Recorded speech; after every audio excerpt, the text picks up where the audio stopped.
Puji Tuhan, selamat malam Ibu Saudara semuanya. Selamat berjumpa kembali dalam online discipleship Revival Total Ministry. Puji Tuhan, malam hari ini kita akan kembali melanjutkan materi pelajaran kita. Kita masih membahas tentang kasih yang benar, ya, tentang kasih yang benar. Saudara, kemarin sudah kita bahas ya dalam sesi pertama. Kita membahas bagaimana terjadinya pergeseran kasih. Awalnya ketika Allah menciptakan manusia, manusia ini punya potensi yang sama seperti Allah karena desainnya adalah dibuat serupa dengan Allah, betul? Semuanya termasuk kasihnya sama seperti Allah itu. Namun saudara, setelah manusia ini menjadi egosentris karena tercemar oleh dosa, sifat iblis itu mulai mempengaruhi manusia sehingga manusia ini kasihnya mulai tidak benar lagi, mengalami pergeseran. Ya, kita lihat sekarang banyak orang kelihatannya mengasihi tapi selalu ada persyaratannya, ada tuntutannya, ya, selalu mengharapkan kompensasi ya. Nah, pokoknya seperti itu. Tidak ada kasih yang benar yang ada di dunia ini. Yang ada kasih yang benar itu hanya ada di dalam Allah, ya. Nah, oleh sebab itu, saudara, kemarin sudah kita bahas juga ya. Kasihilah Allah dan firman-Nya. Ketika kita mau kembali kepada kasih yang benar itu, cuma satu caranya.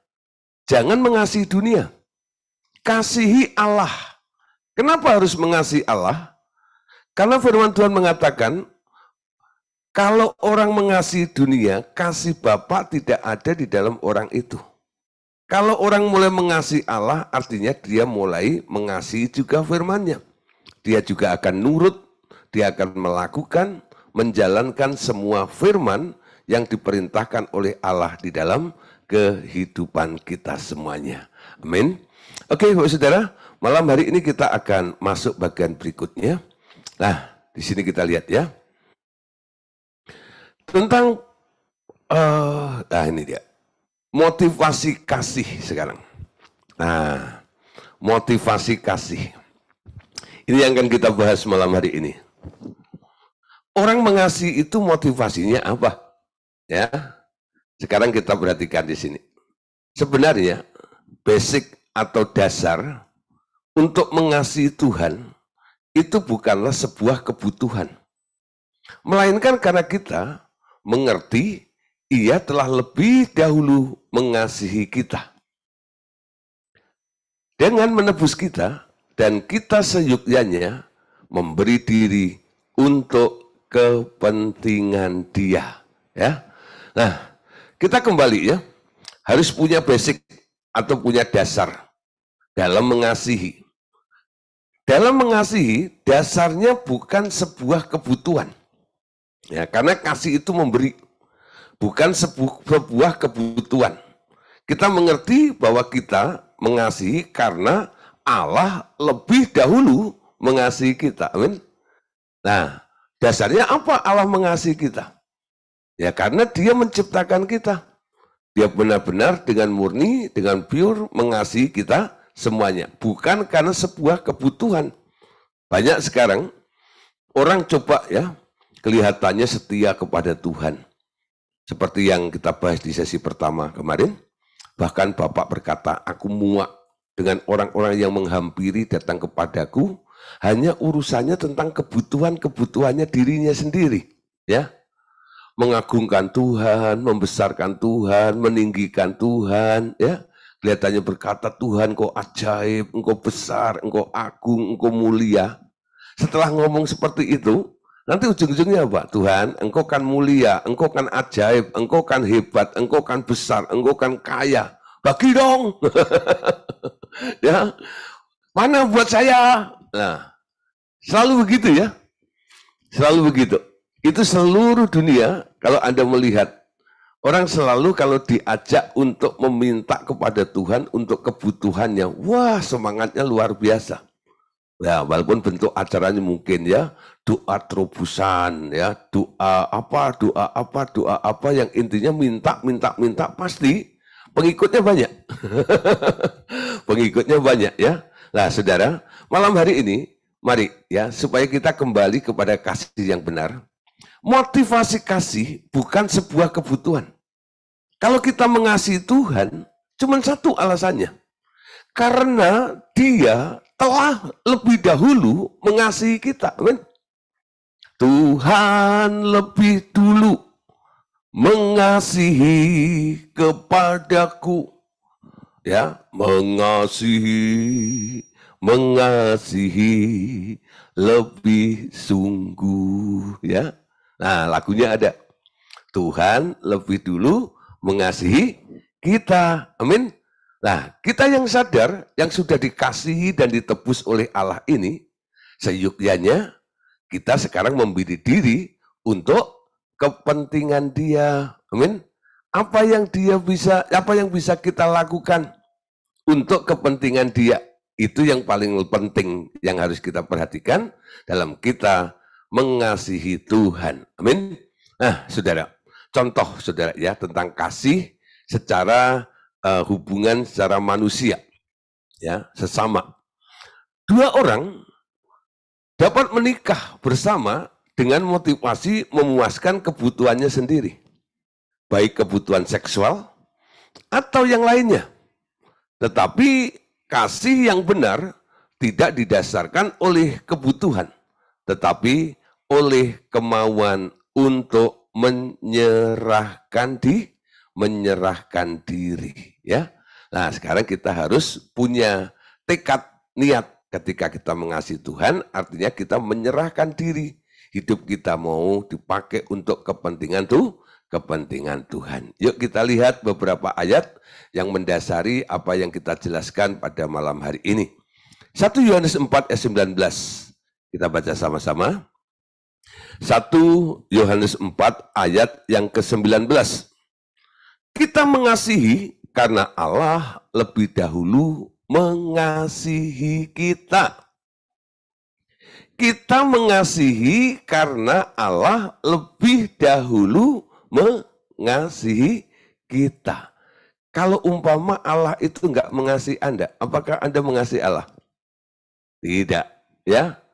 Kita itu mengasihi karena Allah lebih dahulu mengasihi kita, ya. Nah, Saudara, 2 Korintus 5 ayat 14 sampai 15. Sebab kasih Kristus menguasai kami, karena kami telah mengerti bahwa jika satu orang sudah mati untuk semua orang, maka mereka semua sudah mati. Kristus telah mati untuk semua orang, supaya mereka yang hidup tidak lagi hidup untuk dirinya sendiri, tetapi untuk Dia yang telah mati dan telah dibangkitkan untuk mereka. Saudara, ini adalah pengakuan atau pernyataan dari seorang rasul besar, namanya Rasul Paulus. Paulus berkata, sebab kasih Kristus menguasai kami. Dia merasa kalau sekarang Paulus itu bisa menjadi seorang hamba Allah, itu karena Tuhan sangat mengasihi dia, betul? Anda tahu bagaimana pertobatan daripada Paulus itu sendiri. Ketika dia sedang giat-giatnya untuk memusnahkan orang-orang yang percaya kepada Tuhan Yesus, di Damsyik satu kali Tuhan Yesus menyatakan diri kepada Paulus. Waktu itu namanya masih Saulus. Dalam rupa terang yang begitu cerah sekali, ya sampai membuat Saulus itu jatuh dari kudanya langsung buta. Nah, disitulah ada suara, Saulus, Saulus, kenapa engkau menganiaya aku? Ya, kenapa engkau menganiaya aku? Nah, setelah itu Anda lihat, ketika Tuhan itu menyuruh Ananias untuk mendoakan Saulus, Tuhan bilang, Ananias doakan dia. Karena orang itu adalah alat pilihanku. Tuhan memilih dari Saulus yang jahat itu, Tuhan tidak melihat kejahatan Saulus. Tapi karena kasih itu menutup segala sesuatu, betul? Disinilah kasih Allah tidak bisa dibatalkan oleh keadaan manusia sekalipun. Kalau manusia kan beda ya. Aku mengasihi kalau kamu baik-baik saja. Aku mengasihimu kalau kamu sudah bertobat nih, baru aku kasihi. Kalau belum bertobat, nggak akan aku kasihi. Beda dengan Allah, betul? Kasih yang benar itu kualitasnya seperti ini. Ketika kita masih berdosa, ketika orang itu masih jahat, Allah mengasihi orang itu. Amin. Allah mengasihi kita ketika kita masih berdosa. Tidak ditunggu dulu kita baik gitu enggak. Konsep kita kadang-kadang kan kebalik ya. Ya, pokoknya aku tunggu ya. Kalau Pak Amung sudah bertobat, nanti aku baru kasihi ya. Tapi kalau nggak bertobat, nggak perlu ya, nggak perlu layau. Buat apa ngasih orang kayak begitu? Nah, saudara, Allah mengasihi tanpa syarat, betul? Dan kita tahu kuasa daripada kasih itu mengubah orang seperti Saulus itu berubah menjadi Paulus yang akhirnya menjadi hamba Allah yang luar biasa itu. Sehingga dia mengatakan sebab kasih Kristus menguasai kami karena kami mengerti bahwa jika satu orang sudah mati untuk semua orang, maka mereka semua sudah mati. Apa yang harusnya kita alami ketika kita melakukan kejahatan pasti ada konsekuensinya, betul? Tapi konsekuensi kejahatan itu ketika ditutup dengan kasih, kita tidak perlu dituntut oleh konsekuensi daripada perbuatan jahat kita di masa lampau. Kenapa? Ada yang mengcover Anda. Kasihnya Allah itu menutup segala sesuatu sehingga dia tidak melihat lagi tentang Saulus yang jahat itu. Yang dilihat siapa? Saulus sekarang. Sehingga ketika Paulus menjadi hamba Tuhan, dia punya banyak slogan ya. Slogannya salah satu yang sering ditiru, bahkan dipakai juga oleh beberapa orang, apa? Hidup bagi Kristus, mati adalah keuntungan.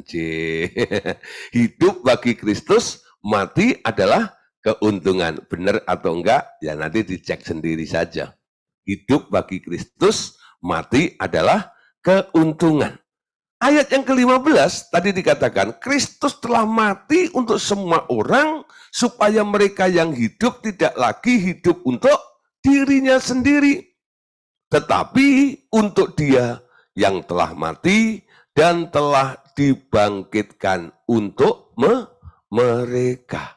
Ya, nah saudara, tadi dikatakan seyukyanya ketika kita sudah ditebus oleh Tuhan Yesus, dengan kasihnya Bapa yang melalui anaknya ini, sekarang kita mulai belajar ya, untuk apa?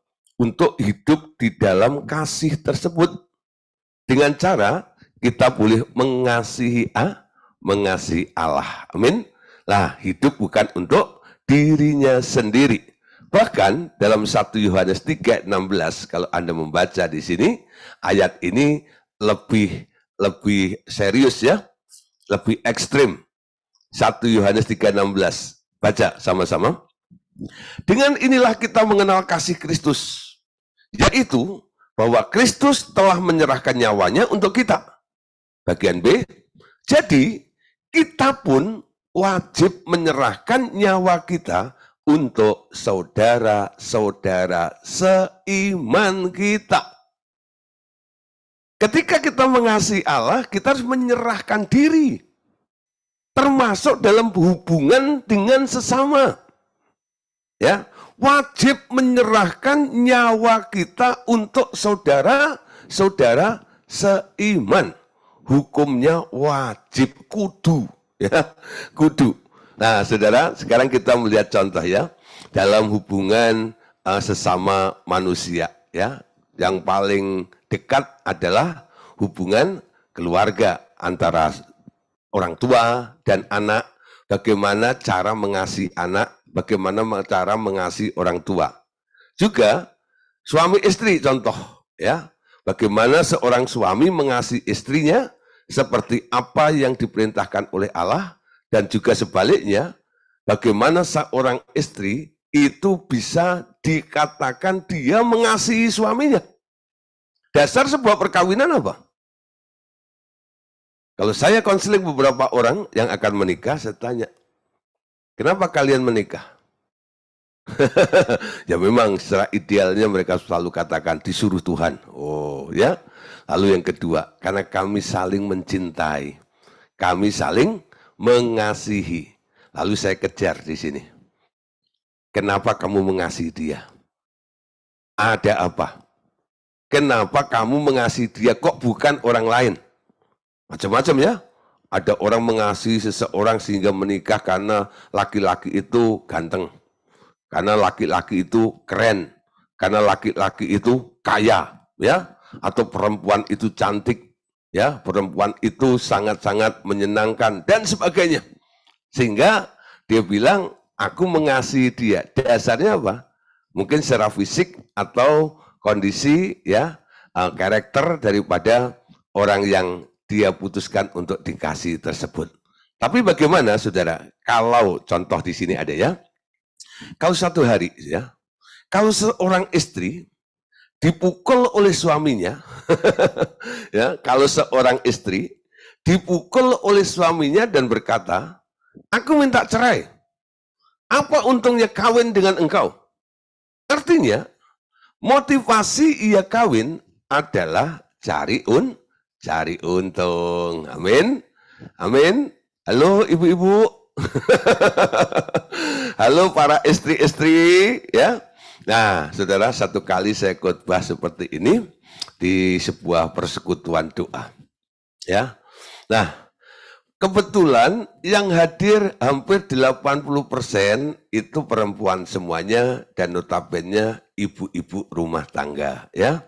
Nah, lalu saya ambil contoh ini, kalimat ini saya paparkan, lalu saya tampilkan di slide.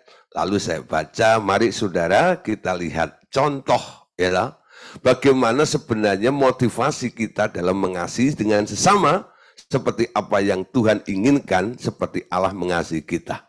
Contoh, kalau seorang istri dipukul suaminya dan berkata, aku minta cerai, apa untungnya kawin dengan engkau? Artinya, motivasi Anda kawin adalah cari untung, ya. Di sini ada yang dipukulin suami.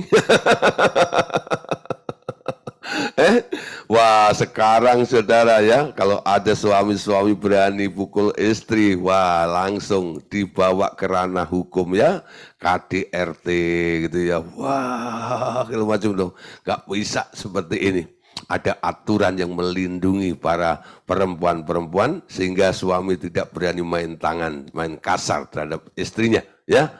Lah, tapi saudara, kalau mungkin toh terjadi ya satu peristiwa, seorang istri dipukul suaminya, lalu istri itu nggak bisa terima, sampai dia berkata, ya, minta cerai saja deh, cerai. Apa untungnya kawin denganmu, ya. Nah, ketika Anda bereaksi seperti itu, sebenarnya di sini mulai terkuak. Apa motivasimu mengasihi suamimu?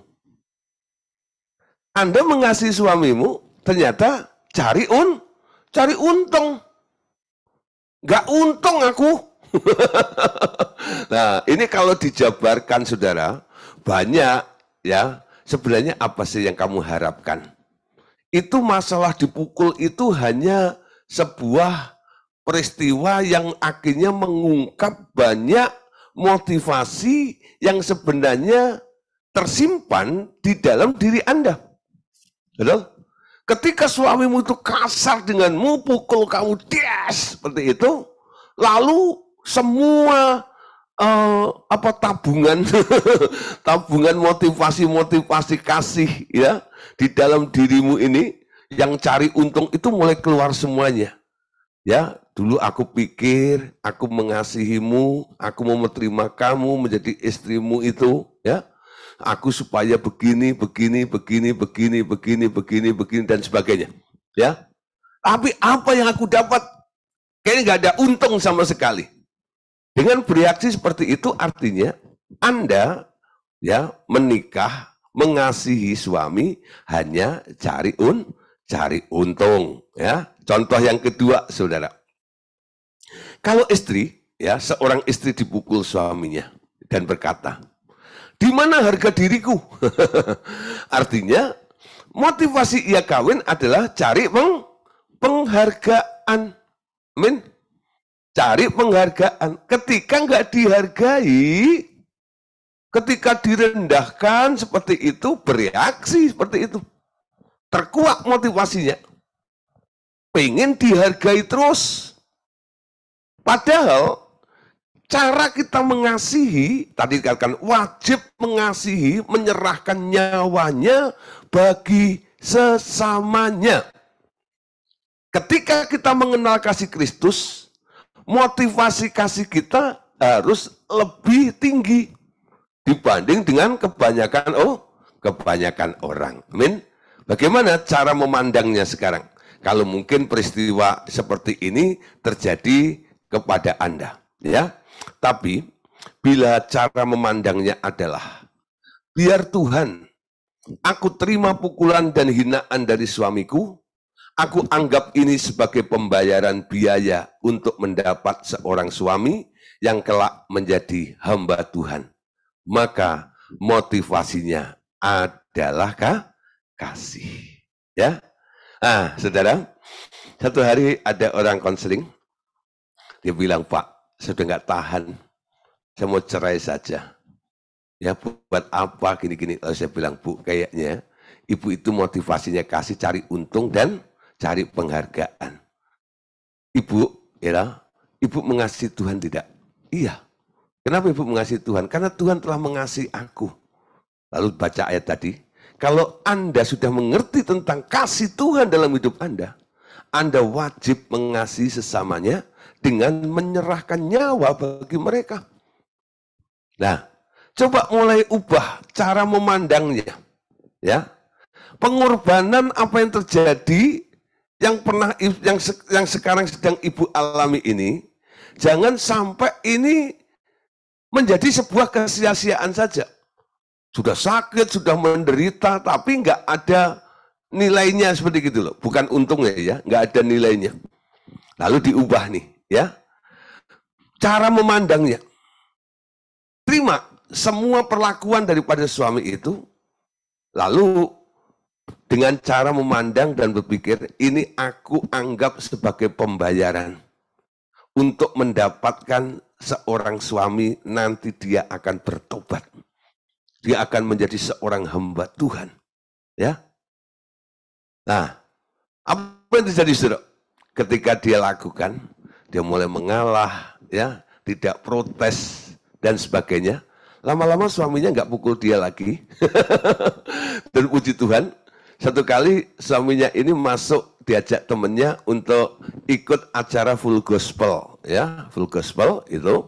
Nah, disitulah dia mendengar sebuah kesaksian dari seorang anak Allah. Lalu dengan mendengarkan kesaksian itu, dia benar-benar merasa ada sesuatu yang berbicara kepada dia. Lalu pulang, dia minta maaf kepada istrinya. Lalu suami istri ini berdoa kepada Tuhan.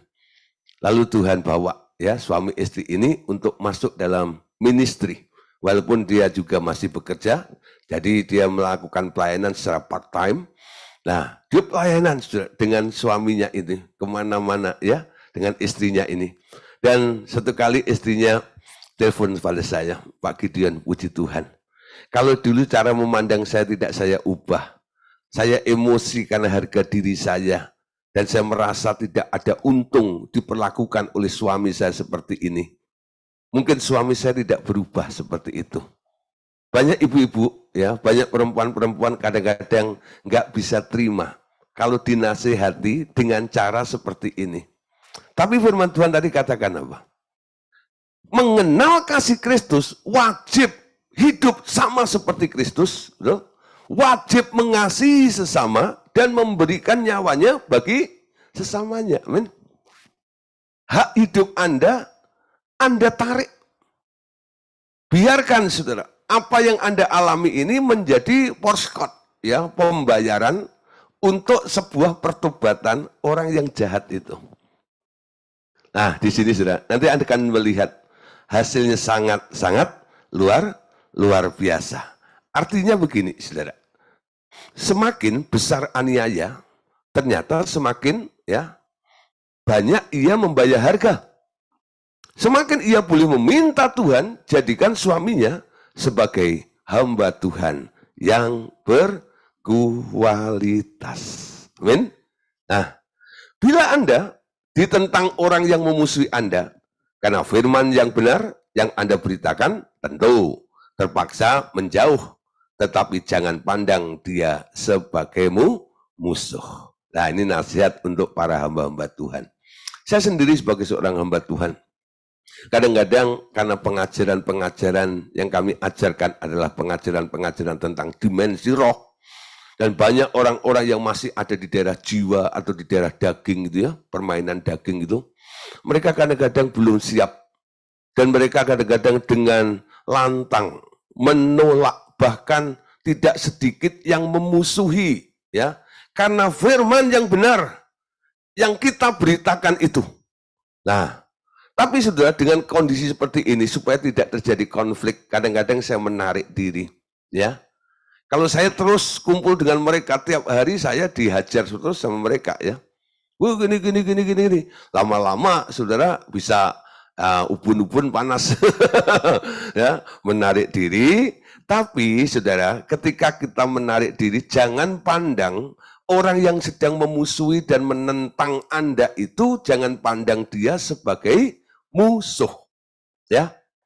Walaupun Anda, orang itu belum bisa terima apa yang Anda ajarkan, apa yang Anda beritakan. Jangan pandang dia sebagai musuh. Ya, ini warning nih buat orang-orang RTM khususnya. Dan banyak orang RTM kadang-kadang kurang tidak ada dalam pengertian seperti ini. Membabi buta ini, ya, mengajarkan pengajaran pemuridan. Ketika ditentang, ketika ditolak, Anda marah. Ya. Lalu Anda musuhin orang itu. Bahkan nggak sedikit ada yang mengutuki, ya. Biarin lu masuk neraka, gitu ya. Nggak usah kayak begitu. Ya, jangan pandang dia sebagai musuh. Saya ingat, saudara, ya, tahun 95, ya, 95, itu waktu itu saya masih suka bergabung dengan penginjilan, kadang-kadang mission trip dengan satu kelompok dari Bank Pelita waktu itu, ya. Lah, terus dari manajernya, anak buahnya banyak orang Kristen, ya. Lalu kita sering mengadakan perjalanan untuk pelayanan, ya, kadang-kadang ke Nusa Kambangan, kadang-kadang ke Tasikmalaya, kadang-kadang pokoknya kemana lah gitu ya, ke Sepatan, pokoknya bikin KKR, ya, acara-acara seperti itu. Nah, karena perjalanan jauh, kami naik mobil. Nah, di dalam mobil itu kadang-kadang muncul pembicaraan, ya, perbincangan satu dengan yang lain. Nah, mereka tahu bahwa saya itu Adidas. Tahu Adidas? Adidas itu anak didik Andreas, ya. Nah, itu ya. Gideon, menurut kamu bagaimana ini? Awalnya seolah-olah dia tanya, saudara, ya. Ketika saya jelaskan, dia nggak bisa terima. Ya, dia nggak bisa terima. Nah, tapi gini, ya. Ya, nah, ketika dia sudah mulai nggak bisa menerima, menolak, menentang apa yang saya berikan kepada mereka ini, ya, saya mending diem, saudara, menarik diri, ya. Lalu salah satu teman saya itu, ya, dia bilang gini, Gideon, kamu tuh kayak si Hirman dulu, ya loh. Kalau ditentang gitu tuh harus ada bikin dalihnya gini loh, ya loh. Kasih gini ngotot sedikit gitu macam gitu. Saya bilang gini, percuma, saya bilang begini, ya. Kalau orang belum siap untuk menerima, ya, diomongin kayak apapun, ya, nanti dia juga punya alasan sendiri untuk membantah lagi. Ya, oke. Mending ya sudah, kalau kamu nggak bisa terima, ya sudah, simpen saja, ya. Nah, simpen saja di situ. Ya, jadi seolah-olah saya itu kayaknya nggak punya argumen sama sekali. Sebenarnya saya bisa, ya, tapi saya memilih untuk menarik diri supaya saya tidak memandang mereka itu menjadi musuh saya. Kalau dia ngotot, saya ngotot, dia ngotot, saya ngotot, dia ngotot sama ngotot, apa yang terjadi? Lama-lama saya bisa benci sama dia, betul nggak ya? Lu musuh gua nih. Nah, kita harus bisa memainkan, kita bisa mengatur, ya, supaya kita tidak memandang orang yang sedang menentang pengajaran-pengajaran kebenaran yang kita sampaikan kepada mereka ini, dan bagaimana kita tidak memandang mereka sebagai musuh. Saya tetap mengasihi mereka. Apa yang terjadi? Kurang lebih 7-8 tahun kemudian, ya, baru nih ketemu lagi. Itu setelah Bank Pelita likuidasi, ya. Lalu ketemu, ya, dia sudah kerja di bank lain, di Bank Niaga. Lalu disitulah saya ketemu. Lalu pas saya khotbah di Bank Niaga, dia ketemu, kerja di sini. Lalu dia mulai nyambung apa yang saya pernah bicarakan dengan dia kurang lebih 7-8 tahun yang lalu. Gideon, kayaknya apa yang kamu katakan kemarin itu ada benernya loh. Itu ada benernya loh.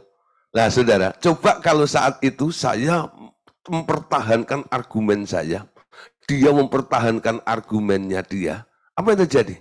Dia sudah antipati dengan saya. Saya tidak bisa lagi untuk berbicara dengan dia lagi, betul? Tapi karena saya menarik diri, memberikan waktu untuk dia berpikir, kebenaran sudah saya sampaikan kepada mereka.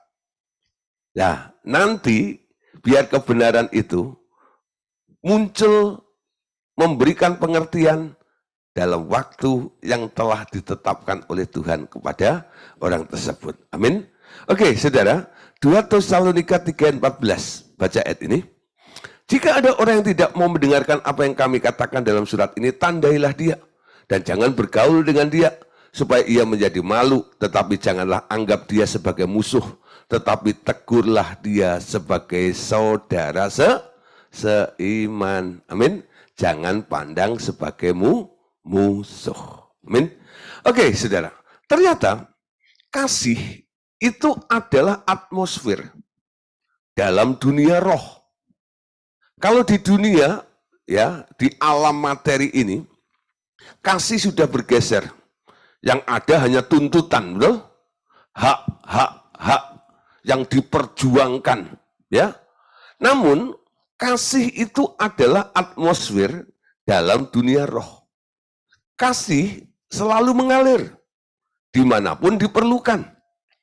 Kasih adalah dasar yang menunjang apapun dalam kerajaanku. Ini kata Allah Bapa, ya. Kasih adalah dasar yang menunjang apapun dalam kerajaanku. Hal ini seperti udara yang kamu hirup, selalu tersedia. Siapa yang dapat mengatur napas dengan normal akan dapat menghirup udara terus mengalir ke dalam dan keluar tanpa aku kontrol lagi. Demikian juga kasihku, kata Bapak. Mengalir dimanapun manusia dapat menariknya. Dan hasil dari mengumpulkan kasih di dalam mereka akan menghasilkan energi dan kekuatan yang dibutuhkan. Ya. Nah, sekarang anjuran daripada Allah Bapa adalah tinggallah di dalam kasihku yang sempurna. Dan kekuatanmu akan tumbuh dengan normal. Kamu akan melihat rasa takut tak punya uang membuat mereka tak dapat masuk ke dalam kasihku dan membuat mereka tercekik dan sulit untuk bernafas. Ya, nah saudara, di sini Bapak memberikan ilustrasi seperti ini. Anda dapat berpuasa berhari-hari, tidak makan atau tidak minum, tetapi Anda tidak dapat berhenti bernafas lebih dari beberapa belas menit. Demikian pula untuk tinggal di dalam kerajaan Allah. Anda tidak dapat lebih dari beberapa belas menit tanpa bernafas di dalam kasih. Ya, Saudara, kita yakin semuanya kita mau ya nanti kumpul dengan Bapak di surga. Amin. Tinggal di dalam kerajaan Bapak semuanya. Tapi kalau Anda di bumi ini tidak belajar untuk hidup di dalam kasih, menghirup kasih, ya, mengekspresikan kasih. Jangan-jangan nanti Anda ketika di kerajaan surga atau di kerajaan Allah itu, Anda akan bingung di sana. Kenapa? Kok begini ya? Ya. Nah, kenapa? Ternyata di surga itu atmosfernya adalah kasih. Bukan sebuah tuntutan. Ya. Bukan memperjuangkan hak hidup, bukan. Di dunia ini kan semua orang sedang berupaya untuk memperjuangkan hak hidupnya, bukan? Tapi di dalam kasih, itu unsurnya adalah, kalau Anda mengasihi, Anda harus menyerahkan nyawa. Amin. Memperjuangkan hidup dan menyerahkan nyawa itu kontras. Betul? Kasih tidak memperdulikan lagi tentang nyawanya sendiri. Dia memberi, dan memberi. Itu yang ada di dalam Bapa. Dia terus melakukan seperti itu. Ingat ya, ketika Bapak itu memberikan anugerah kepada beberapa orang, dalam kebun anggur itu, ada yang kerja cuma berapa jam saja, ada yang kerja seharian. Tapi semua digaji 1 dinar. Lalu mereka protes, gak bisa seperti ini, gak adil, ya. Tapi apa jawaban daripada Tuhan Yesus? Kenapa kamu berpikir seperti itu? Apapun yang aku lakukan di sini, ini kan merupakan sebuah kesepakatan, bukan? Semua yang kerja dalam kebun anggurku, aku bayar 1 dinar. Upah dalam 1 hari itu. Saya tidak hitung dari berapa lama dia bekerja di dalam kebun anggurku. Tapi apa? Aku memberikan ini karena aku mengasihi. Ya. Aku punya cara sendiri. Ini atmosfernya Allah. Kadang-kadang kita nggak bisa terima. Dengan caranya Allah mengasihi, mengampuni, dan sebagainya. Pengampunan daripada Allah seberapa kali? Tuhan Yesus pernah tanya kepada murid-muridnya. Berapa kali kalau orang harus diampuni? Petrus bilang, 7 kali dalam sehari. Wah, Yesus bilang, tidak kataku. Ya, 70 kali, 7 kali. Kamu harus mengampuni dia. Artinya apa? Kamu harus tetap mengasihi, mengasihi. Tanpa batas. 70 kali, 7 kali. Nah, saudara, ketika kita menghirup udara kasih, apa yang terjadi? Namanya racun-racun ketakutan, kekhawatiran, kecemasan itu dengan sendirinya akan lenyap, saudara. Di dalam kasih tidak ada ketakutan. Coba baca dalam 1 Yohanes 4 ayat 18. Di dalam kasih tidak ada ketakutan. Kasih yang sempurna melenyapkan ketakutan. Sebab ketakutan mengandung hukuman. Dan siapa yang takut, ia tidak sempurna di dalam kasih. Amin. Sekali lagi ya, baca ayat ini. 1 Yohanes pasal 4 ayat 18. Di dalam kasih tidak ada ketakutan. Kasih yang sempurna melenyapkan ketakutan. Ya, kasih yang sempurna melenyapkan ketakutan. Coba saudara. Kenapa Anda takut? Ketika Anda nggak punya duit, Anda takut nggak? Takut nggak? Takut nggak bisa makan, ya? Nah, di dalam kasih tidak ada ketakutan. Kalau Anda masih takut, ya, takut nggak bisa makan, takut miskin, takut ini, takut itu, dan sebagainya, artinya kasihmu belum sempurna. Di dalam kasih, saudara, Anda bisa memproduksi banyak hal. Coba Anda lihat. Coba ubah motivasi dalam kehidupan Anda. Mulai ya hidup di dalam kasih. Nanti ketakutan itu akan sendirinya lenyap dari hidup Anda. Ya, coba mulai belajar. Kembali kepada kasih yang benar. Allah Bapa berkata, sekarang kamu mengerti tentang cara kerja untuk beroperasi di dalam pikiran manusia. Itu memang harus diusir. Tetapi bagaimana kerjanya kutuk ini? Ya, kutuk menyebabkan manusia tidak dapat berpikir dalam anugerah. Nah, orang yang berpikir dalam anugerah apa sih? Anugerah itu adalah pemberian dari Allah. Artinya, apa yang sebenarnya tidak layak Anda terima, tidak bisa Anda dapatkan, tapi karena Dia memberikan kepada Anda, mempercayakan kepada Anda, akhirnya Anda punya. Anda bisa. Itu namanya grace. Itu namanya anugerah. Nah, jadi orang yang hidup dalam kutukan selalu hidup dalam ketakutan. Ya. Nah, sehingga tidak dapat berpikir dalam anugerah. Tidak bisa melihat Allah hadir sebagai penyedia di dalam kehidupan kita. Amin. Anda lihat Abraham kemarin contohnya ya. Abraham itu mengasihi Allahnya, bukan? Karena dia mengasihi Allahnya lebih dari segalanya, dia rela ketika Allah bilang, persembahkan anakmu yang tunggal itu, dibawalah si anaknya ini. Dia bilang sama dua bujangnya, kami akan pergi bersembahyang. Tunggu di sini ya, nanti kami akan balik. Apa yang dipikirkan oleh Abraham? Alkitab bilang dalam kitab Ibrani, ya. Abraham berpikir kalau toh harus sampai dibunuh, Allah sanggup untuk menghidupkan kembali. Tapi saudara, Anda lihat apa yang dialami oleh Abraham di Gunung Karmel itu, di Gunung Muria itu. Apa yang dialami?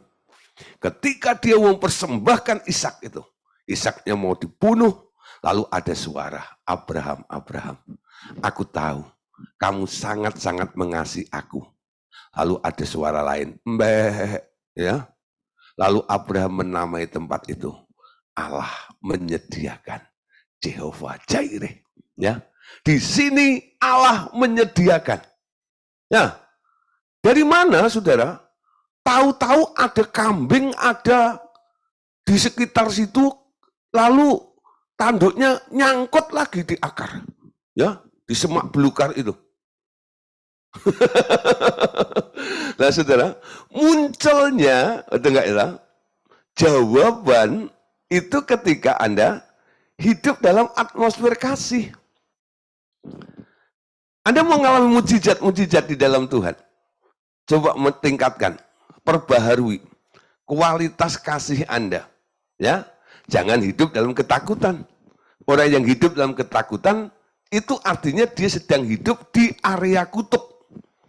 Orang yang hidup di dalam kasih tidak di dalam kasih tidak ada ketakutan. Justru di dalam kasih itu ada suppliernya, yaitu Allah sendiri akan hadir, akan memberikan, mensuplai Anda apa saja yang Anda butuhkan. Amin. Nah, saudara, saat mereka berpikir dalam anugerah lagi, nah kalau sudah bertobat ya, mereka akan dapat menghirup udara kasih. Dengan semua akan berjalan dengan lancar. Karena dalam kasihku sudah tersedia segala yang perlu untuk hidup dalam berkelimpahan. Amin. Ketakutan adalah lawan dari ketaatan, bukan? Iblis bekerja dengan ketakutan. Tetapi aku bekerja dengan ketaatan. Nah, bagaimana Anda dinyatakan taat? Kalau Anda menjalankan apa yang diperintahkan oleh Tuhan. Kenapa Anda menjalankan? Karena Anda mengasihi Dia. Amin. Mereka yang hidup dalam ketakutan yang tetap terhadap apapun akan mendapat kehidupan yang sengsara. Tetapi mereka yang hidup dalam ketaatan akan berada dalam pemeliharaan terus menerus dari kerajaan Allah. Amin. Mau saudara ngalami pemeliharaan terus-menerus dari kerajaan Allah? Nah, buang ketakutan, tetap hidup dalam ketaatan kasih itu. Nah, Bapak katakan lagi, aku tak suka anak-anakku menderita apapun. Itulah sebabnya aku menyediakan Taman Eden sebelum aku menciptakan manusia. Taman itu telah dipersiapkan lebih dahulu untuk memelihara manusia. Ciptaanku agar hidup dalam kelimpahanku. Kasihku selalu menyediakan segala yang diperlukan anakku. Ya, oke, saudara, yuk kita lihat beberapa ayat sekarang. Matius 6 ayat 30. Jadi jika demikian, Allah mendandani rumput di ladang yang hari ini ada dan besok dibuang ke dalam api. Tidakkah ia akan terlebih lagi mendandani kamu, hai orang yang kurang percaya? Ya? Nah saudara, perhatian Allah ini kan luar biasa. Amin. Kalau rumput di ladang yang besok aja akan mati lalu dibuang ke dalam api, ya, itu didandani oleh Allah begitu luar biasa indahnya. Apalagi kita, orang-orang yang percaya. Amin. Kita harusnya yakin akan pemeliharaan Allah itu. Yakobus 5:11. Sesungguhnya kita menyebut mereka berbahagia, yaitu mereka yang telah bertekun. Kamu telah mendengar tentang ketekunan Ayub dan kamu telah tahu apa yang pada akhirnya disediakan Tuhan baginya, karena Tuhan Maha Penyayang dan penuh belas kasihan. Saudara, manusia ini selalu ya, namanya kebutuhan itu nggak bisa kita hindari dalam kehidupan kita, ya. Pasti ada kebutuhan-kebutuhan, kadang-kadang kebutuhan harian, kebutuhan yang mendesak, mendadak itu juga bisa terjadi. Tapi saudara, kalau Anda ingin melihat Tuhan, melihat mujizat yang dinyatakan oleh Allah dalam kehidupan Anda, cek ya, apakah Anda masih mengasihi Tuhan atau tidak? Hidup dalam kasih atau ketakutan dan sebagainya, ya.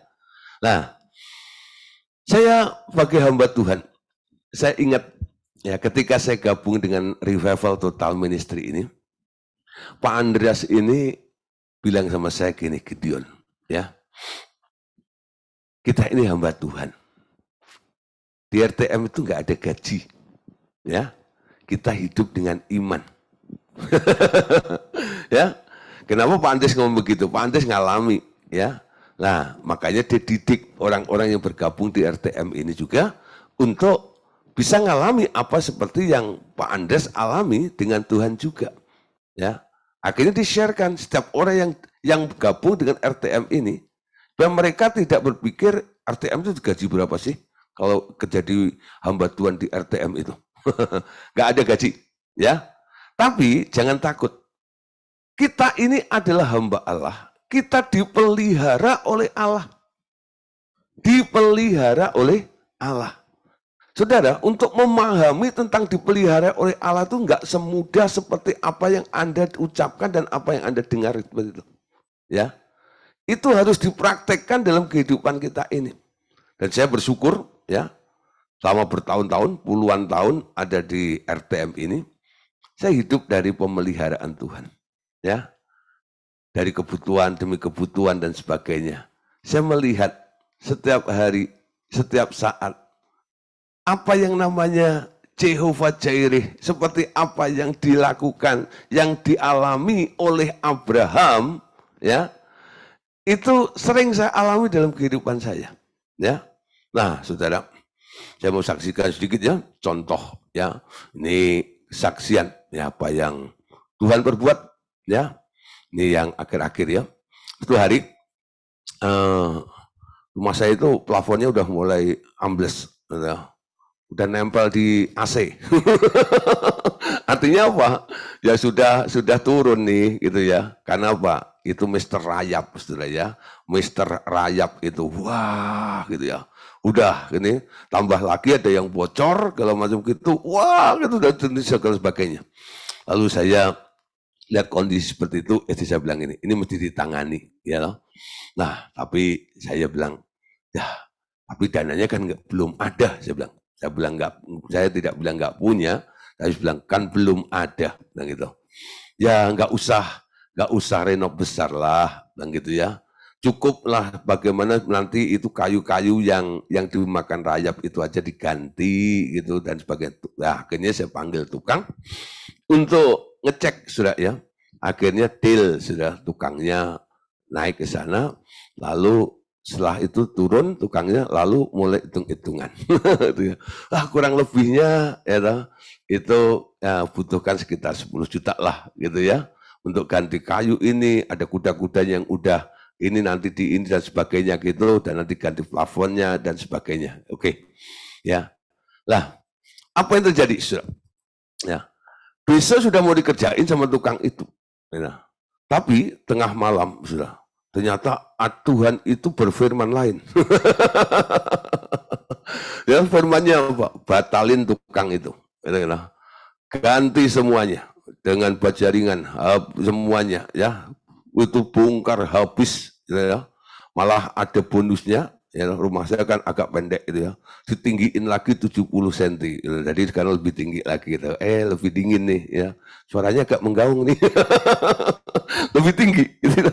Nah setelah lebih tinggi ya, nah saudara, saya nggak ngerti ya bagaimana terjadinya ya, tapi kalau dihitung nominalnya juga lumayan ya, ya ratusan juta lah ya gitu. Tapi saya lihat bagaimana Tuhan itu bekerja ya. Tuhan itu luar biasa ya. Yang memberkati nggak mau disebut namanya lagi. Ya, Tuhan menyediakan. Ya, ini salah satu contoh saja ya. Dan banyak hal yang dilakukan oleh Allah sebelumnya juga ya. Apa artinya dipelihara oleh Tuhan itu? Kuncinya cuma satu. Jangan ngomel dengan Tuhan. Ketika plafonmu mulai turun, Anda ngomel nggak? Ngomel gitu ya. Ya, Tuhan kenapa engkau nggak berkati saya? You know? Ya, sehingga saya bisa ini, saya kan melayani engkau, bisa komplain kan begitu? Saya nggak lakukan itu, saudara. Ya, saya selalu bilang, selalu bersyukur, selalu bersyukur. Ya. Saya semakin mengasihi Tuhan, semakin mengasihi Tuhan. Saya nggak memperjuangkan hak saya. Betul? Tuhan, saya sudah melayanimu loh Tuhan.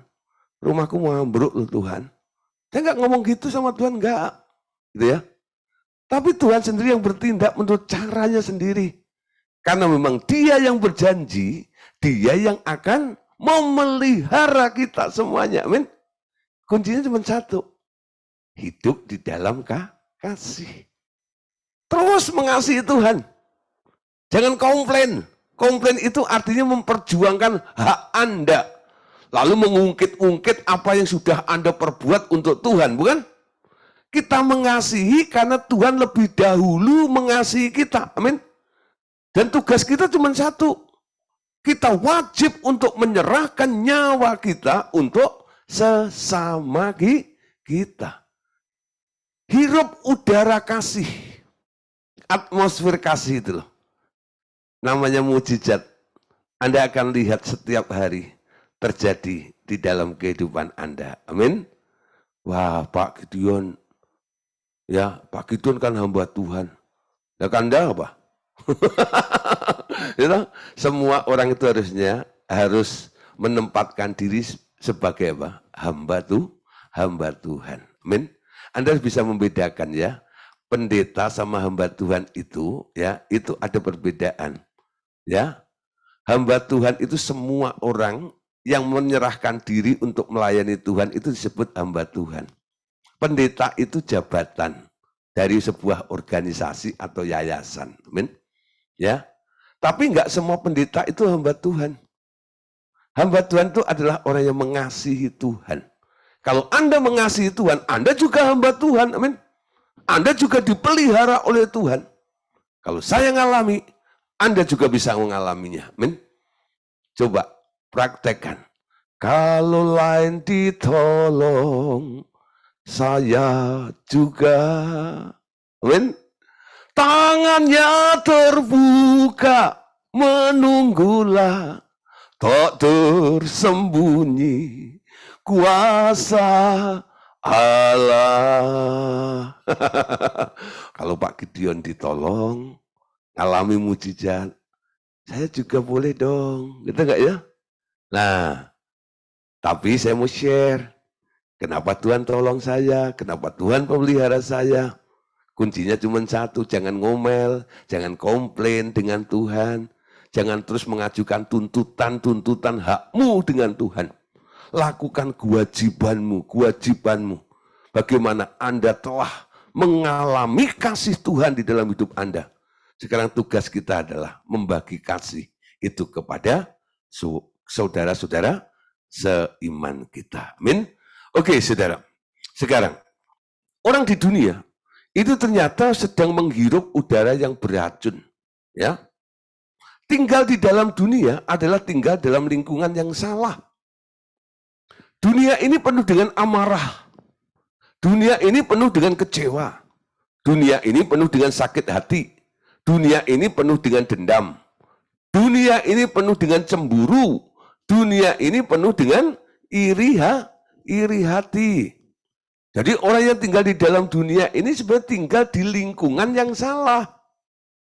Lingkungan amarah, lingkungan kecewa, lingkungan sakit hati, dendam, cemburu, dan iri hati. Amin. Nah, apalagi mereka yang hidup secara duniawi terus-menerus menghirup udara beracun macam begini. Itu sebabnya mereka yang dilahirkan baru dipindahkan oleh Tuhan Yesus ke dalam kerajaan surga, di mana kasih menjadi lingkungan hidup yang baru agar Anda bernafas udara yang sehat dan selalu menguatkan. Amin.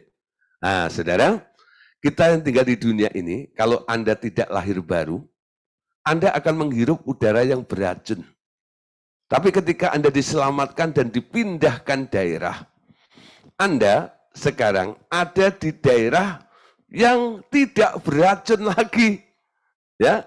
Nah, penuh dengan kasih di situ. Nah, saudara, udara beracun ya, itu sebenarnya adalah manifestnya dalam bentuk perbuatan daging, ya. Itu tandanya orang yang keracunan. Anda tahu, orang yang keracunan itu reaksinya gimana? Mulutnya berbusa, loh. Ya, orang keracunan itu bisa mati, bisa sakit, betul? Nah, Galatia 5 ayat 19 sampai 21, ya. Ini kondisi daripada dunia yang penuh dengan racun, ya. Perbuatan daging telah nyata, yaitu percabulan, kecemaran, hawa nafsu, penyembahan berhala, sihir, perseteruan, perselisihan, iri hati, kemarahan, kepentingan diri sendiri, percekcokan, perpecahan, kedengkian, bermabuk-mabukan, pesta pora, dan sebagainya. Terhadap semuanya itu kuperingatkan kamu seperti yang telah kulakukan dahulu, bahwa siapa saja melakukan hal-hal demikian tidak akan mendapat bagian dalam kerajaan Allah. Artinya apa? Semua yang ada di atas ini yang disebut, ya, kecemaran, hawa nafsu, kepentingan diri sendiri, perpecahan, kedengkian, dan sebagainya itu, ya, itu di luar kerajaan Allah. Di dalam kerajaan Allah nggak ada. Namanya kecemaran, percabulan, sihir, perseteruan, perselisihan. Amin. Nah, 1 Yohanes 4 ayat 8, siapa yang tidak mengasihi, ia tidak mengenal Allah. Sebab Allah adalah kasih. Amin. Jadi sekarang orang yang masih terus marah, iri hati, dan sebagainya, dia tidak mengasihi artinya. Dan dia boleh dikatakan, dia sebenarnya tidak mengenal Allah. Karena Allah sendiri adalah kasih. Lama-lama, saudara, orang yang tinggal di dunia ini akan mengalami perasaan yang tumpul. Ya, perasaannya tumpul. Bapak berkata, ada hal lain yang kamu perlu tahu, anakku, yaitu kekuatan untuk meraih berkatku datang dari kesadaran akan kasihku. Mereka yang tidak pernah mengasihi juga tidak akan pernah mengerti tentang kasihku. Mereka yang mempraktekkan kasih terhadap saudara-saudara mereka akan lebih mudah mengerti kasihku dan menyesuaikan diri mereka kepada hal ini. Ya, ada hal lain Mereka cenderung menjadi sulit mengambil kasihku. Dan mereka diracuni oleh udara yang beracun dari dunia ini. Bahkan mereka bernafas dalam kebencian. Mereka bernafas dalam prasangka. Mereka bernafas dalam iri hati. Dan mereka bernafas di dalam ketakutan yang membuat mereka terpusat pada diri sendiri. Dan cenderung mengontrol orang lain dalam rangka mengamankan kepentingan diri sendiri. Ya, nah saudara, mereka yang tinggal di luar Tuhan, ya, mengalami perasaan tumpul. Karena apa? Mereka bernapas dalam kebencian, ya, iri hati, prasangka, ketakutan dan sebagainya. Ya, nah, lalu hidupnya apa? Mengontrol orang lain, lalu mencari supaya apa? Dia mengamankan kepentingan mereka sendiri itu. Itu yang dilakukan, ya, orang-orang yang tidak bernafas di dalam kasih tersebut. Ya, sekarang lihat dalam Efesus 4 ayat 17 sampai ayat yang ke-20. Sebab itu kukatakan dan kutegaskan ini kepadamu di dalam Tuhan.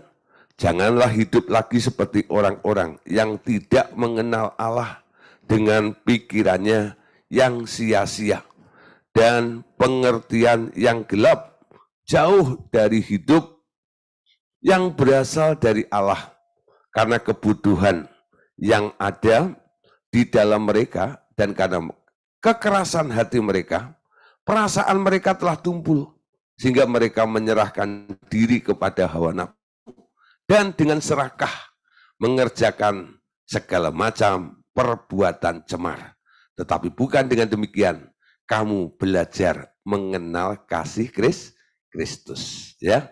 Nah, saudara, jangan sampai kita ngalami namanya perasaan tumpul, sehingga hidup kita serahkan kepada segala macam hawa nafsu dan keserakahan, sehingga kita mengerjakan segala macam perbuatan kecemaran itu. Namun kita mulai belajar untuk mengenal kasih Kristus, ya. Ada contoh, saudara, ya. Sebagai contoh gini. Seorang yang mengadopsi seorang anak jalanan, ya. Nah, masalah yang paling utama datang dari kesulitan untuk membuat mereka menyadari bahwa mereka itu disayangi, bukan? Nah, kenapa, saudara? Karena begitu banyak karakter egoistis telah tumbuh dalam mereka semasa tidak memiliki kasih. Betul? Nah, saudara, anak jalanan itu ya, yang serba kekurangan ini dan itu, apa yang dilakukan? Selalu mengumpulkan ya apa saja untuk dirinya sendiri. Sulit untuk berbagi, betul? Kenapa? Dia mengalami kesulitan untuk mendapatkan. Tapi kalau dia diadopsi oleh seorang yang kaya, miliarder gitu ya, apa saja ada dan sebagainya gitu.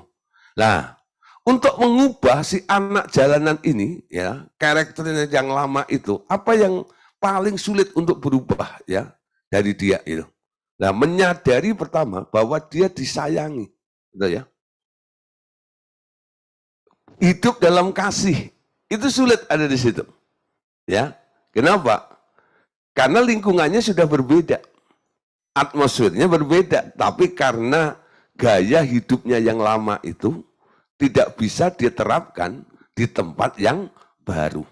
Nah, ini gambaran yang paling jelas. Banyak orang Kristen kadang-kadang kesadarannya, perasaannya tumpul di sini. Sudah pindah daerah, betul ya? Sudah percaya kepada Tuhan, lalu dipindahkan daerah, rajin memuji Tuhan, rajin menyembah Tuhan, rajin pengakuan iman dan sebagainya. Tapi nggak pernah mengalami perubahan dalam kehidupannya. Kenapa? Ketika kita diadopsi oleh Bapak menjadi anak angkatnya Bapak ini, Anda harus pindah, betul nggak ya? Harus punya rasa dikasihi oleh Bapak ini loh. Tiap hari merasakan kasihnya Bapak itu mengalir melimpah di dalam kehidupan Anda. Amin. Itu tiap hari nggak boleh kurang dalam hidup Anda ini. Ada banyak hal yang disediakan oleh Dia yang bisa Anda nikmati di tempat itu. mindsetnya harus diubah. Hirup udara yang benar. Karena apa? Kasih. Nah, yang dilakukan paling banter gini, ya, sering banyak peringatan dan disiplin yang harus dilakukan terhadap mereka dalam rangka mengajar bahwa mereka tak perlu berlebihan dalam mendapatkan apa yang mereka butuhkan, ya. Contoh sifat ini loh, keserakahan, ya. Serakah itu menunjukkan Anda belum pindah kerajaan, tidak hidup di dalam kasih. Keserakahan timbul dari perasaan tak aman tentang masa depan mereka. Betul ya? Nah, kalau sudah mulai serakah, Anda mulai lihat nih, sebenarnya Anda sedang keracunan. Tidak hidup di dalam atmosfer kasih. Nah, akhirnya mereka cenderung mengumpulkan hal-hal yang tidak mereka butuhkan segera. Begitu banyak untuk mereka pada saat ini. Karena mereka takut tidak mendapat kesempatan yang sama di masa yang akan datang. Mereka menjadi egois karena mereka berpikir bahwa anugerah hanya datang kadang-kadang saja. Padahal aku tak pernah menghentikan berkat-berkat dan persediaan untuk anak-anakku. Men? Kita nggak boleh jadi egois, ya. Harus menyerahkan nyawa, rela berbagi, hidup di dalam kasih. Jangan berpikir bahwa anugerah Tuhan itu hanya datang sekali seumur hidup dalam kehidupan Anda.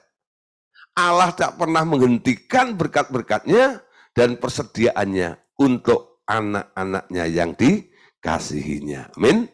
Efesus 5 ayat 5. Ya, karena itu ingatlah ini baik-baik. Tidak ada orang sundal, orang cemar, atau orang serakah. Ya, artinya penyembah berhala yang mendapat bagian di dalam kerajaan Kristus dan Allah. Sifat serakah ini enggak ada di dalam kerajaan Allah. Orang yang sudah pindah kerajaan, harusnya sudah tidak berpikir, punya tabiat, punya sifat serakah. Ya, serakah. 1 Yohanes 4 ayat 7. Saudara-saudaraku yang kekasih, marilah kita saling mengasihi sebab kasih itu berasal dari Allah dan setiap orang yang mengasihi lahir dari Allah dan mengenal Allah. Oke? Oke, saudara. Bagian terakhir, ya. Pemindahan kekayaan. Wah, ya. Ketika kita hidup di dalam kasih, tentang namanya kekayaan, saudara, itu dengan mudah akan terjadi transfer, ya, pemindahan dalam kehidupan Anda. Ya, memang ada saatnya di mana ketaatan kepadaku, kata Bapak, menjadi faktor yang penting dalam rangka membuka bendungan berkat. Yang pertama, faktor yang perlu diperhatikan adalah tentang ketaatan. Amin. Anda hidup di dalam kasih harus disertai dengan sikap ketaatan ini. Amin. Nah, seperti tembok Yeriko, di mana kelimpahan dari orang-orang kafir disimpan untuk anak-anakku, kata Bapak, ya. Harus direbut dengan suatu cara agar kuasaku dapat menembus kekuatan kegelapan atau kekuatan manusia yang menyimpan berkat itu. Mereka tentu akan mencoba untuk mempertahankan milik curian itu dariku. Aku memiliki bumi serta semua emas dan perak. Mereka diberikan kekuatan untuk mengumpulkannya, tetapi tidak diberikan kekuatan untuk menikmatinya selamanya. Hal itu disediakan untuk anak-anakku. Namun, ada hal-hal tertentu yang harus dikerjakan di dalam dunia roh agar pengalian kekayaan dapat terlaksana. Di sini, kepatuhan mempunyai peranannya agar hal itu terjadi. Amin. Tuhan berjanji, hidup di dalam kasih, nanti akan terjadi transfer kekayaan yang besar-besaran, pemindahan kekayaan. Artinya apa, saudara? Anda tak perlu mengumpulkan, ya. Ada orang yang mengumpulkannya, ya, nanti akan mengalirnya kepada Anda. Ya. Ada orang tanya sama saya gini, Pak, itu orang, ya, hidupnya enggak gitu banget lah dengan Tuhan. Tapi kok kayanya luar biasa ya. Sementara saya dan teman-teman yang lainnya ini yang begitu setia kepada Tuhan, mengasihi Tuhan, kenapa nggak sekaya mereka? Saya tanya, ya, maksud daripada pertanyaanmu ini sebenarnya ini mengungkapkan perasaanmu seperti apa? Ya, kayaknya nggak adil ya Pak ya. Harusnya yang taat, yang setia, harusnya lebih kaya daripada dia dong. Oh, saya bilang gini ya, kamu kayaknya lagi iri nih ya sama orang fasik yang kaya itu ya. Gitu ya. Yuk kita baca sekarang Pengkhotbah 6 ayat 1 dan ayat yang kedua. Lalu saya suruh baca ini ya, ayat Pengkhotbah 6 ayat 1 dan ayat yang kedua. Ada suatu kemalangan yang telah kulihat di bawah matahari, yang sangat menekan manusia. Orang yang dikaruniai Allah kekayaan, harta, benda, dan kemuliaan, sehingga ia tak kekurangan satu apapun yang diingininya. Tetapi orang itu tidak dikaruniai kuasa oleh Allah untuk menikmatinya, melainkan orang lain yang menikmatinya. Inilah kesia-siaan dan penderitaan yang pahit. Ya, inilah ya dikatakan kesia-siaan dan penderitaan yang pahit. Jadi ada kemalangan yang telah kulihat di bawah matahari. Pengkhotbah itu yang nulis siapa loh? Pengkhotbah itu yang nulis adalah Salomo. Salomo itu raja, dia yang kaya raya. Dia penuh dengan hikmat. Karena apa? Dia menyaksikan banyak peristiwa, dia memperhatikan banyak sekali keadaan kondisi, sehingga dia bisa share keadaan-keadaan yang diamati itu. Ditulis dalam kitab Pengkhotbah ini tadi, ada suatu kemalangan. Ya loh? Artinya tuh, ada sesuatu yang, aduh, Malang tuh tahu nggak? Malang itu bukan Surabaya. Kemalangan ya, kemalangan ya, yang telah kulihat di bawah matahari ya. Jadi orang yang malang itu apa ya? Kamu tuh kok malang banget ya, nasibnya nggak baik gitu ya. Nasibnya nggak baik gitu ya. Nah, itu yang disebut malang gitu ya. Nah, ada satu kemalangan yang telah kulihat di bawah matahari ini. Ya, yang sangat menekan manusia, itu artinya nyesek gitu ya. Nah, nyesek gitu loh. Nah, ngerti ya?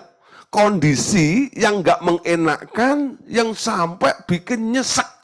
Ya, ini yang dikatakan oleh Salomo ini, yang dilihat oleh Salomo di bawah kolong matahari. Ya, apa saudara? Orang yang dikarunia Allah kekayaan, diizinkan bisa ngumpulin duit banyak, bisa ngumpulin harta banyak, ya. Nah, tidak kekurangan dari semua yang diingininya, ya. Namun dikatakan, ya, orang itu yang bisa ngumpulin banyak harta itu, ya, nggak kekurangan itu, tidak dikaruniai kuasa oleh Allah untuk menikmatinya, melainkan orang lain yang menikmatinya. Dan ditutup oleh Salomo, dikatakan di sini, perhatikan di sini ya. Ini kesia-siaan dan penderitaan yang pahit.